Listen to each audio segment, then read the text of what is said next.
ජීවිතේ හොඳම දෙයක් තමයි දැනුමට ආයෝජනය කරන එක. ඉතින් ඔයාට පුළුවන් ඔයාගේ කම්පැනි එකේ ඉන්න එම්ප්ලොයිස් ලගේ නොලෙජ් එක ඩිවෙලොප් කරන්න. මොකක් ගැනද? ඒ තමයි ඩිජිටල් මාකටිං ගැන. වෙනත් කම්පැනි එකට මුදල් වියදම් කරලා කරන කැම්පේන් සමහර සක්සස් වෙන්නේ නැති වෙන්න පුළුවන්. හැබැයි ඔයාට පුළුවන් ඔයාගේ කම්පැනි එක ඇතුළෙම ඩිජිටල් මාකටිං ටීම් එකක්, මීඩියා ටීම් එකක් අලුතින් ක්‍රියේට් කරන්න. දැනට ඉන්න මාකටිං ටීම් එක ට්‍රේනින් කරගන්නත් ඔයාට පුළුවන්. මේ වෙලාවේ ඔයා බිස්නස් එකක් කරනවා නම් ඔයාගේ ප්‍රොඩක්ට්, ඔයාගේ සර්විසස් ඉන්න ඒරියා එකට විතරක් සේල් කරනවා වෙන්න පුළුවන්. එහෙම නැත්නම් ඔයා ඩිජිටල් මාකටිං පාවිච්චි කරලා ඔයා මේ වෙනකොට සේල් එකක් කරන කම්පැනි එකක් වෙන්නත් පුළුවන්. හිතන්න ඩොලර් රේට් එක දවසෙන් දවස වැඩි වෙනවා. කවදා හරි මේම වැඩි වෙනකොට අපි විශාල මුදලක් මේ කැම්පේන්ස් වලට යට කරන්න වෙනවා. හැබැයි ඔයාට පුළුවන් ඔයාගේ ඉන්න මීඩියා ටීම් එක, ඔයාගේ මාකටිං ටීම් එක හරියාකාරින් හොඳ නොලේජබල් ටීම් එකක් හදලා හොඳට කන්ටෙන්ට් ක්‍රියේට් කරනවා නම්, ඒ කන්ටෙන්ට් හරි ප්ලෑන් එකකට පබ්ලිෂ් කරනවා නම් ඔයා හිතන මට්ටමට ඔයාගේ සන්නාමය මිනිස්සු අතරට ගෙනියන්න. ඒකට වෙන කම්පැනි එකකට මුදල් වියදම් කරන්න එපා. වැඩිපුර පේඩ් කැම්පේන් වලට ඩොලර්ස් වියදම් කරන්නත් එපා. ඔයාට පුළුවන් ඔයාගේ ටීම් එක වෙනුවෙන් ආයෝජනය කරන්න.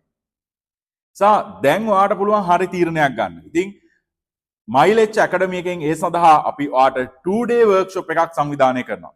1-day workshop එකට වඩා 2-day workshop එක ටිකක් ඇඩ්වාන්ස්. මේකෙදි අපි දවස් දෙකක් පුරාවටම ඔයාලගේ කම්පැනි එකේ එම්ප්ලොයිස්ලා ට්‍රේනින් කරනවා. මාකටිං and ඩිජිටල් මාකටිං අතර ලොකු වෙනසක් තියෙනවා. ඉතින් අපි ඔයාගේ ටීම් එක ඒක අඳුර ගන්න, හරියාකාරයෙන් අඳුර ගන්නත්, ඒ වගේම social media platform, content strategies, ඒ වගේම ඔයාලගේ ඉන්න කස්ටමර්ස්ලාගේ බිහේවියර්ස්, ඒවා ඇනලයිස් කරන විදිහ, ඒවට ගැළපෙන විදිහට කාලෙන් කාලට කන්ටෙන්ට් හදන විදිහ, කන්ටෙන්ට් වයිරල් කරගන්න මොනවද කරන්න ඕනේ, ඔයාගේ කම්පැනි එකේ තියෙන ප්‍රොඩක්ට්, ඔයාගේ කම්පැනි එකේ තියෙන සර්විසස් වලට අපි සම්පූර්ණයෙන්ම ඒවා ප්‍රොමෝට් කරන හැටි ගැන පැට්‍රිකලි වර්ක්ෂොප් කරනවා. ඉතින් එතනදී කැමරාස්, සවුන්ඩ්ස්, ලයිටිං මේ වගේ දේවල් පාවිච්චි කරන හැටි, ස්ක්‍රිප්ට් රයිටිං කරන හැටි, ඒ ස්ක්‍රිප්ට් රයිට් කරාට පස්සේ ඒක ප්‍රොඩක්ෂන් එකක් විදිහට හදන හැටි, ඒවා කොහොමද එඩිට් කරන්නේ, එඩිට් කරද්දි මොන වගේ දේවල්ද කරන්නේ, මේ විදිහට මේ කන්ටෙන්ට් පබ්ලිෂ් කරාට විතරක් බෑ. මේකේ සර්විසස් වලට, ප්‍රොඩක්ට් වලට තව කොහොමද මේ කස්ටමර්ස්ලාගේ විශ්වාසය දිනාගන්නේ, ඒකට මොන වගේ කන්ටෙන්ට් හදන්න ඕනද. ඉතින් මෙන්න මේ වගේ බොහෝ දේවල් අපි පැට්‍රිකලි ඔයාගේ කම්පැනි එකටම ඇවිල්ලා ප්‍රැක්ටිස් කරනවා. එහෙම නැත්නම් ඔයාලට අපේ මයිලෙච් ඇකඩමි එකට ඇවිල්ලා ස්මාර්ට් ලෙක්චර් හෝල්, ඒ වගේම ස්ටුඩියෝ ස්පේස් තියෙනවා. මේ වගේ ට්‍රේනින් වෙන්න පුළුවන්.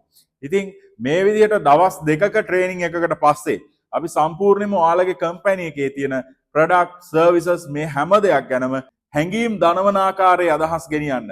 එයාලා ඔයාලගේ බ්‍රෑන්ඩ් එකත් එක්ක එන්ගේජ් වන ආකාරයේ monthly social media plan එකක් දෙනවා. ඒ වගේම අපි ඔයාට මාස දෙකක් පුරාවට ඔයාගේ කම්පැනි එකට ෆ්‍රී මාකටිං කන්සල්ට් කරනවා. කොහොමද කන්ටෙන්ට් හදන්නේ, පබ්ලිෂ් කරන්නේ, මොන වගේ ස්ට්‍රැටජිද පාවිච්චි කරන්න ඕනේ, ඒ විදිහට සම්පූර්ණ මාස දෙකක් පුරාවට ඔයාගේ කම්පැනි එක ගැන අපි හොඳ අවධානයෙන් ඉඳලා, ඒ වගේම ඔයාගේ කම්පැනි එකේ කන්ටෙන්ට් පබ්ලිෂ් කරන්න මේවට අපි උදව් කරනවා.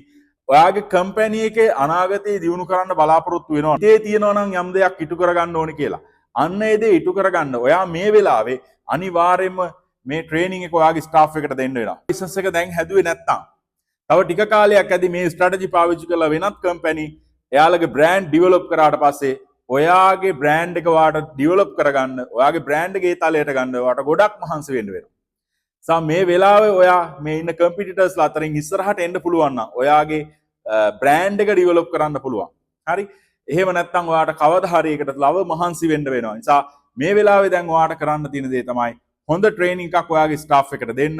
ඒ වගේම හොඳ කන්ටෙන්ට් ස්ට්‍රැටජි සදාගෙන, කන්ටෙන්ට් කැලෙන්ඩර් සදාගෙන ඔයාගේ සෝෂල් මීඩියා ප්ලැට්ෆෝම් හරියට රන් වෙන ආකාරයෙන් කන්ටෙන්ට් ක්‍රියේට් කරන්න, ඩිජිටල් මාකටිං පටන් ගන්න පුළුවන්. ඉතින් මේකෙදි අපි ඔයාට digital marketing, social media marketing, content marketing, public relation strategies මේ වගේ දේවල් කියලා දෙනවා. නිසා අපිට වැදගත්ම වෙන දේ තමයි දිගු කාලීනව අපේ පාරිභෝගිකයන් රඳවා ගැනීම. ඒ සඳහා තමයි විවිධ ඩිජිටල් මාකටිං ස්ට්‍රැටජිස් තියෙනවා. ඉතින් අපි ඒවා ගැන කතා කරනවා.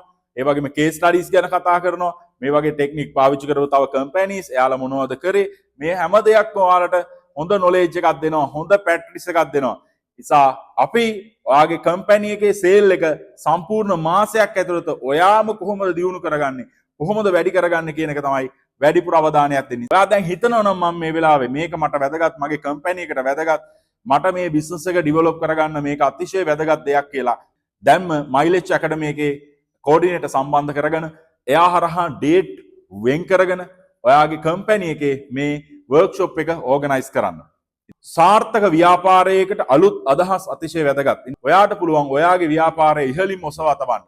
මේකට ඔයා වියදම් කරන මුදල ඔයාගේ ජීවිතේ ඔයා ව්‍යාපාරය වෙනුවෙන් වියදම් කරපු වටිනාම ආයෝජනයේ බවට පත් වේ. එහෙනම් දැන්ම මයිලෙජ් ඇකඩමි එකේ වර්ක්ෂොප් එකත් එක්ක එකතු වෙන්න.